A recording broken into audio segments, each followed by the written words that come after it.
Baik, Assalamualaikum warahmatullahi wabarakatuh. Gimana kabarnya ikhwan fillah pada hari ini?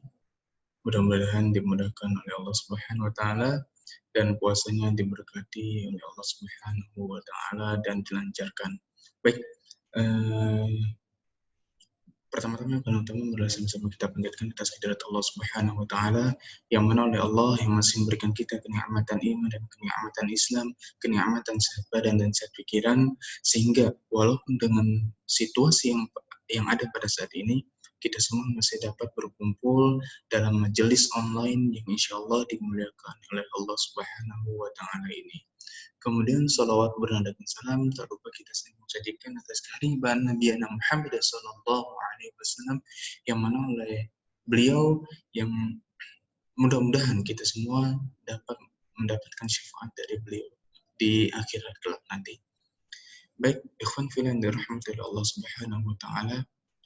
Pada hari ini insyaallah kita akan mengadakan ta'lim online, ta'lim tahsin, yaitu mempelajari ilmu tahsin. Nah, saya sudah buat slide-nya, sudah buat dokumennya untuk berkaitan dengan tahsin. Nah, berikut adalah slide-nya. Pertama saya akan menjelaskan terlebih dahulu apa itu tahsin. Nah, pengertian dari tahsin itu sendiri secara harfiah berasal dari hasana yuhasinu, yang artinya itu adalah membaguskan. Nah, hasan ya, hasan. Jadi hasan itu artinya bagus. Nah, apa yang dibaguskan di sini adalah memperbagus bacaan Al-Quran kita, sehingga banyak sekali kejadian dari tidak bagus bacaan kita, sehingga untuk bisa bisa mengubah arti dari kata yang seharusnya itu apa menjadi apa gitu. Jadi contohnya nanti akan ada di sini di slide ini. Nah, kemudian ada istilah tajwid.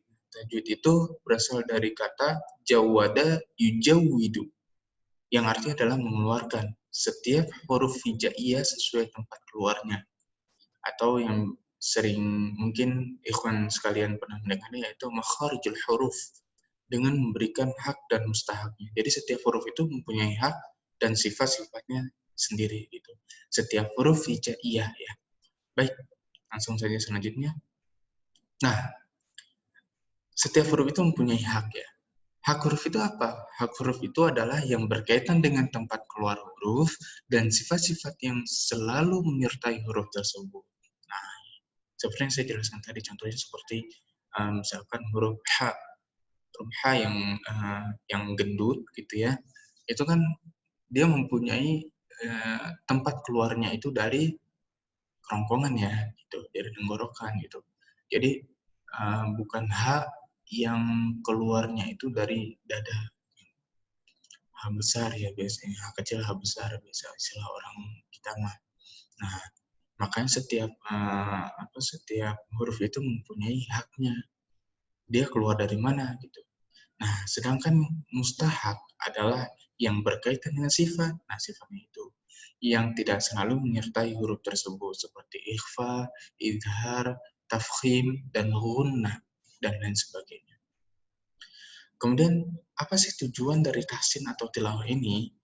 Tujuan utama mempelajari ilmu tajwid dalam rangka tahsin tilawah adalah menjaga lidah kita dari kesalahan ketika membaca Al-Quran, gitu. Ya itu tadi, seperti yang saya jelaskan tadi.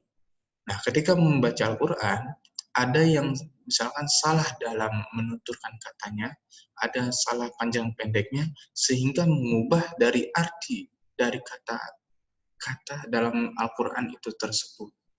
Gitu. Makanya mempelajari ilmu tahsin atau tilawah itu sangat penting. Kalau kita tidak mempelajari ilmu tahsin ini, maka efeknya akan berakibat fatal gitu. Nah, ini dia kesalahan yang sering terjadi saat membaca Al-Quran. Yang pertama ada al-lahnul jalil. Apa itu? Kesalahan fatal yang seperti tertukarnya huruf yang dibaca, bahkan harokat dan baris karena kurangnya kehati-hatian. Kesalahan yang terlihat dengan jelas baik di kalangan awam maupun para ahli tajwid. Kemudian yang kedua, ada ini perubahan bunyi huruf dengan huruf lain seperti tadi h dengan h itu. Kemudian ada mentasydidkan huruf yang tidak seharusnya atau sebaliknya, ya. Nah, kedua ada al-lahnul khafi, kesalahan ringan yang tidak diketahui secara umum kecuali oleh orang yang memiliki pengetahuan mengenai kesempurnaan membaca Al-Quran. Di antaranya tidak menyempurnakan panjang pendeknya bacaan, seperti itu. Nah, kemudian tidak menerapkan kaidah gunnah pada huruf-huruf yang seharusnya dibaca dengan gunnah, gitu ya. Nah, contohnya nih, seperti yang saya bilang tadi ada contohnya. Nah, dalam surat Al-Fatihah di situ di ayat yang kedua ya, di ayat yang kedua itu ada bunyi seperti ini. Alhamdulillahi Rabbil Alamin. Nah, ada orang juga yang sering mengatakan alhamdulillah. Nah, ketika huruf H, nah huruf H yang di sini nih, H. Jadi di sini perbedaannya ada di huruf H-nya dengan huruf H. Nah, ketika huruf H ini ketukar ya, contohnya yang seharusnya itu Alhamdulillahi Rabbil Alamin. Malah dijadikan seperti Alhamdulillahi Rabbil Alamin. Alhamdulillahi Rabbil Alamin. Nah, jadi ada dua huruf ya ternyata ya. Huruf H dan juga huruf A, alif ya. Nah, yang seharusnya itu adalah huruf H dan Ain. Gitu. Nah, maka ketika huruf H dan Ain kemudian berganti seperti yang ada di sini, maka artinya pun akan menjadi salah, gitu, akan menjadi berbeda. Yang seharusnya artinya itu menjadi segala puji bagi Allah, ya Rob seluruh Tuhan seluruh alam, menjadi keputusasaan milik Allah Tuhan segala penyakit, gitu. Maka subhanallah sangat luar biasa sekali ketika kita tidak mengetahui ilmunya dalam membaca Al-Quran itu bisa membalikkan artinya, gitu ya. Nah, kemudian di sini ada contoh yang kedua dalam surat Al-Fatihah yang seharusnya itu siratal ladzina an'amta 'alaihim. Ada orang yang mengatakan juga siratal ladzina an'amtu 'alaihim, gitu ya. Jadi di sini dhamirnya ya an'amtu. Nah, ketika di sini sudah berganti yang seharusnya an'amta menjadi an'amtu, maka artinya pun akan berubah, gitu. Yang seharusnya yaitu jalan orang-orang yang telah engkau beri nikmat atas mereka, menjadi yaitu jalan orang-orang yang telah aku beri nikmat atas mereka. Nah, jadi satu huruf itu bisa mempengaruhi artinya dan itu akan berakibat fatal sekali, gitu. Ya, baik. Itulah ikhwan fillah yang dirahmati Allah Subhanahu wa taala. Jadi sangat penting sekali bagi kita untuk menuntut atau untuk mempelajari ilmu tahsin, ilmu perbagus bacaan kita, ilmu cara membaca Al-Quran yang baik dan benar itu. Nah, lalu bagaimanakah hukum mempelajari tajwid itu atau tahsin itu? Nah, hukumnya itu adalah fardu kifayah. Yang artinya tidak semua orang dituntut untuk mengetahui hukum-hukum tajwid ketika membaca Al-Quran. Itu tidak semua orang. Ya, hanya saja fardu tetap wajib gitu.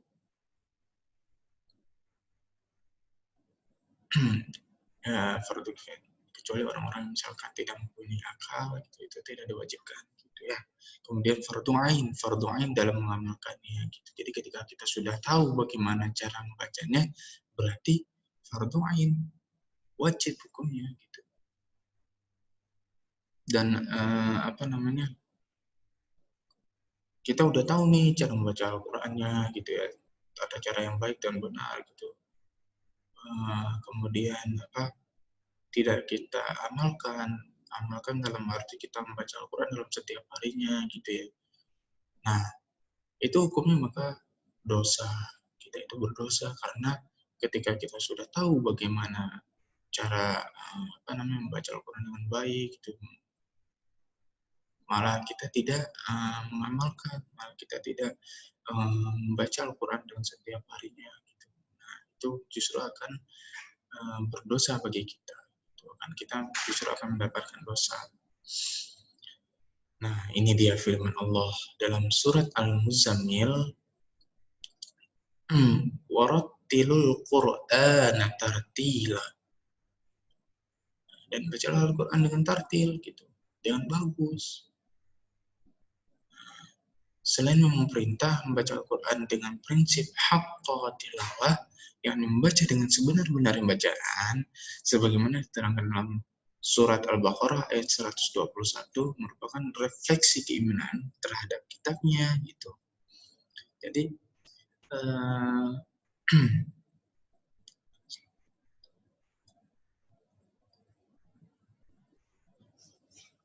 nah, jadi dengan membaca seperti itu sebagai refleksi bagi kita, refleksi keimanan supaya memperkuat iman kita gitu dengan kitab kita, yaitu kitab Al-Quran gitu. Bahkan jika tidak melaksanakan diancam kerugian dan kebinasaan abadi. Masya Allah, luar biasa ya, di akhirat nanti gitu. Maka semangat untuk mempelajari Al-Quran dan menyempurnakan bacaannya merupakan bukti kejujuran beriman kepada kitabnya gitu. Nah, ada orang yang merasa kondisinya itu tidak bisa membaca Al-Quran ya.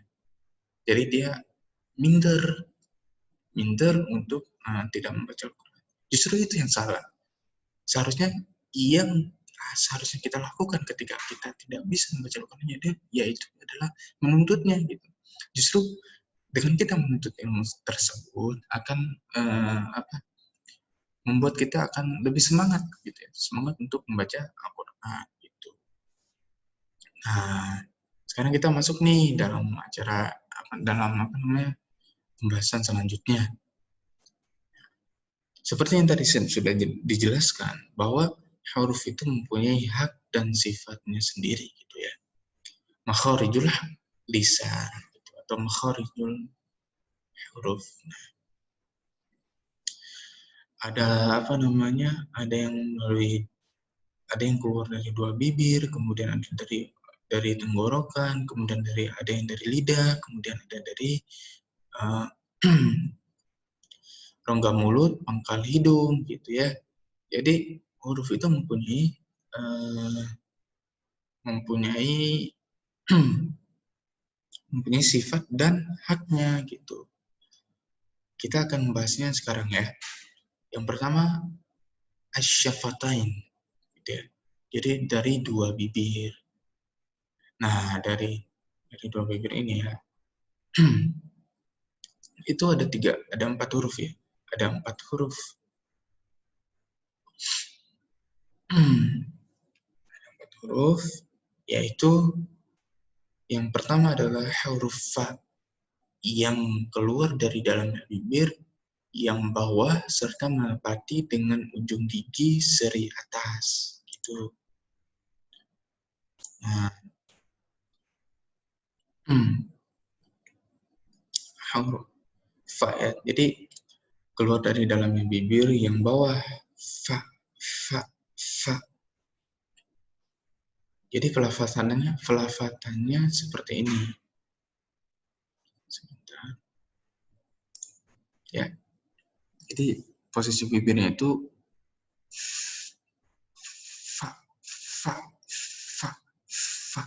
Jadi seperti yang tadi dijelaskan bahwasanya itu huruf keluar dari bibir bawah ya gitu. Jadi fa. di apa namanya disertai dengan hams atau angin atau nafas gitu. Kemudian yang selanjutnya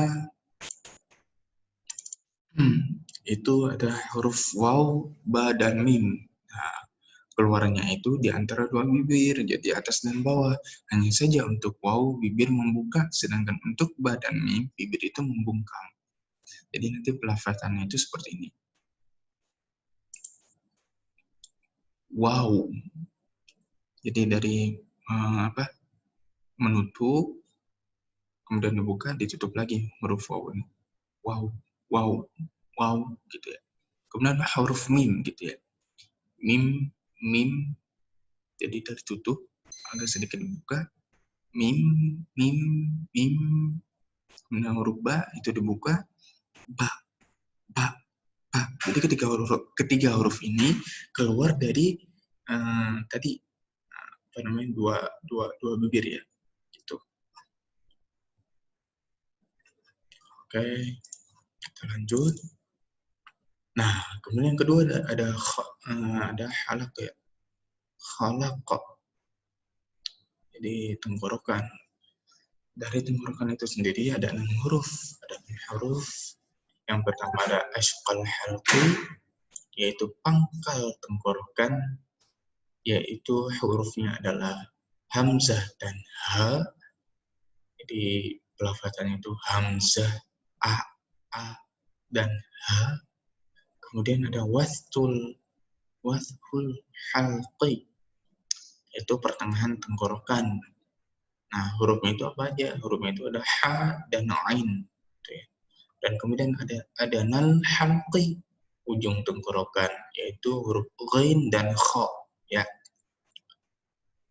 Nah, kita lihat nih dalam gambarnya. Yang pertama tadi apa? Nah, ini dia. Ini pangkal nih, paling bawah nih. Huruf hamzah dan ha. Di tenggorokan itu terbagi menjadi 3 bagian ya. Pangkal yang paling bawah, terus pertengahan, kemudian yang atasnya gitu ya. Ada nal, ashqal, dan wastul ya. Pangkal, pertengahan, dan ujung tenggorokan. Nah, ada a, ha, ha, a, kha, ghin.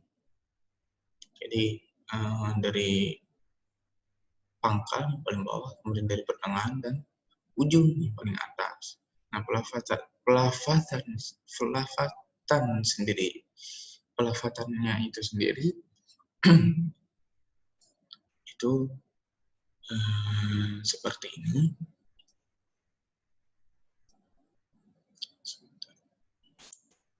Nah, pelafatannya itu sendiri untuk dua huruf yang apa tadi yang ada di pangkal, yaitu yang paling bawah tenggorokan itu mulut dibuka lebar-lebar, kemudian keluarkan seluruh napasnya gitu ya.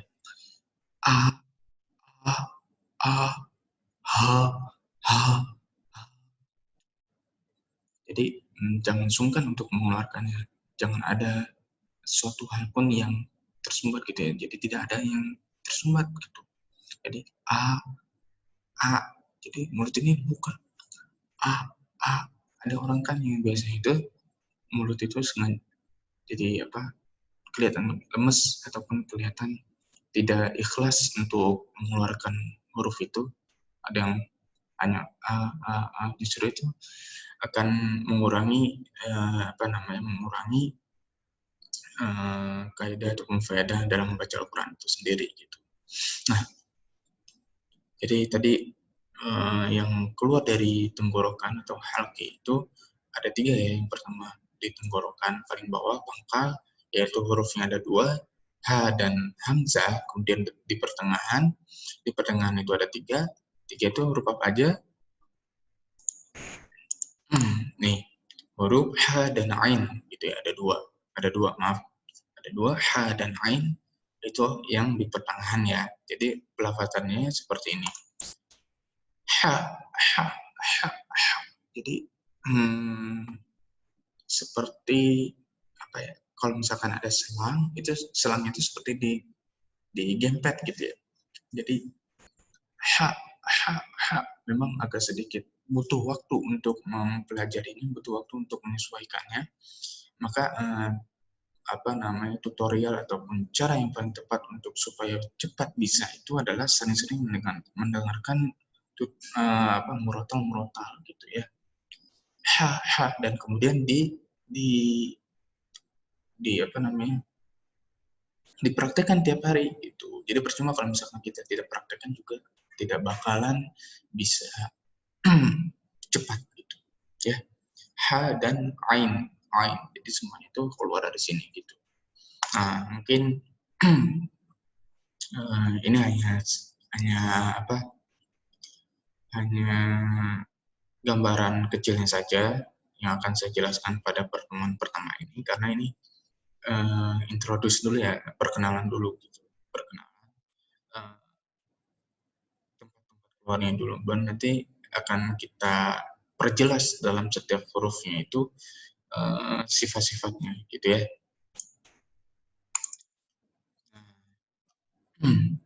Kemudian yang ketiga adalah adnal halqi gitu ya. Kemudian setelah tadi dari dua bibir, kemudian dari tenggorokan, dan ada lisan atau dari lidah. Nah, dari lidah itu sendiri itu ada 18 dan dikelompokkan menjadi 10 makhraj atau 10 tempat keluar, yaitu sisi atau tepi lidah atau pangkal tepi lidah, dan itu ada satu huruf, yaitu huruf dha. Bunyinya keluar dari tepi lidah, boleh tepi lidah kanan atau kiri gitu ya, hingga sambung dengan makhrajnya huruf lam serta mendapati geraham gitu. Yang kedua ada pangkal lidah 2 huruf. Nah, jadi ada 3 huruf ya totalnya untuk yang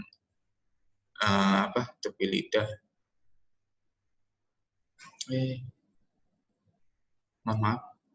Jadi yang pertama dari pangkal tepi lidah huruf bo. Kemudian yang keduanya ada 2 huruf dari pangkal lidah. Yang pertama pangkal tepi lidah, yang keduanya pangkal lidah gitu ya. Oke, poin yang pertama, pangkal lidah dan langit-langit mulut bagian belakang. Nah, jadi keluarnya dari pangkal lidah dan langit-langit mulut bagian belakang, yaitu huruf qaf. Bunyinya keluar dari pangkal lidah dekat dengan kerongkongan dan himpit-himpitnya ke langit-langit mulut bagian belakang gitu. Kemudian selanjutnya pangkal lidah bagian tengah dan langit-langit mulut bagian tengah, yaitu huruf kaf gitu. Jadi qaf dari pangkal paling belakang, kemudian kaf dari pangkal lidah yang di tengah gitu. Kaf, ko, kaf, ko, gitu. Nah, kemudian tengah-tengah lidah ada 3 gitu ya, huruf jim, shin, dan ya. Bunyinya keluar dari tengah-tengah lidah serta mendapati langit-langit mulut yang tepat di atasnya. Kemudian ada ujung lidah nih, ujung lidah ada 12 huruf nih. Ujung lidah 3 huruf. Ujung tepi lidah yaitu huruf lam ya. Kemudian ujung lidah yaitu huruf nun, ujung lidah tepat yaitu huruf ro ya. Nah, kemudian yang selanjutnya kulit gusi yaitu huruf dal, ta, dan to. Bunyinya keluar dari ujung lidah serta menepati dengan pangkal gigi seri yang atas. Runcing lidah yaitu huruf shad, sin, dan zal ya. Bunyinya keluar dari ujung lidah serta menepati ujung 2 gigi seri yang bawah. Kemudian dari gusi yaitu huruf lo, bo, do, to, sa, dan za. Nah, bunyinya keluar dari ujung lidah serta menepati dengan ujung 2 gigi seri yang ada. Mungkin seperti yang saya jelaskan, jadi sekarang itu hanya kita itu hanya menjelaskan dasarnya saja, tidak mendetail per huruf-hurufnya, karena detail per huruf-hurufnya itu akan kita coba kita jelaskan nanti di pertemuan selanjutnya. Kemudian yang nomor 4,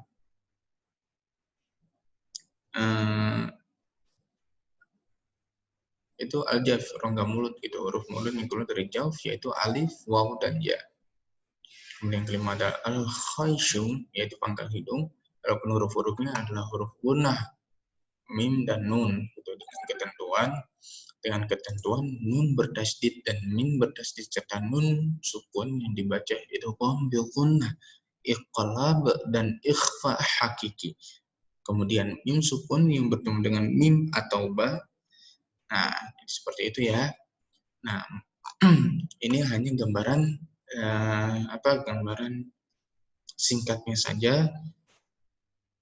Untuk lebih detailnya insya Allah akan kita jelaskan di pertemuan selanjutnya ya. Berhubung waktu juga sudah sudah singkatnya sudah di penghujung gitu ya. Jadi makanya kita hanya bisa menyampaikan sampai singkat-singkatnya saja dan membuat teman-teman sekalian ada rasa penasaran untuk mengikuti di pertemuan selanjutnya. Oke. Nah, jadi seperti itu. Jadi rangkuman untuk pertemuan hari ini itu yang pertama adalah wajibnya kita mempelajari ilmu tahsin dan tajwid ini, yaitu tadi wajib ya. Jadi jadi rangkuman itu yang pertama, hukum untuk mempelajari tahsin ini atau tajwid ini adalah wajib atau fardhu ain. Ketika fardhu kifayah dan fardhu ain untuk mengenalkannya gitu. Nah, kenapa begitu? Karena dengan mempelajari ilmu tahsin ini, dengan kita tidak tahu cara membaca Al-Quran, maka kita akan bisa saja merubah kosakata yang seharusnya itu menjadi justru akan mengubah sesuatu hal itu menjadi sesuatu yang negatif gitu. Maka untuk menuntut ilmu tahsin ini sendiri itu hukumnya wajib gitu.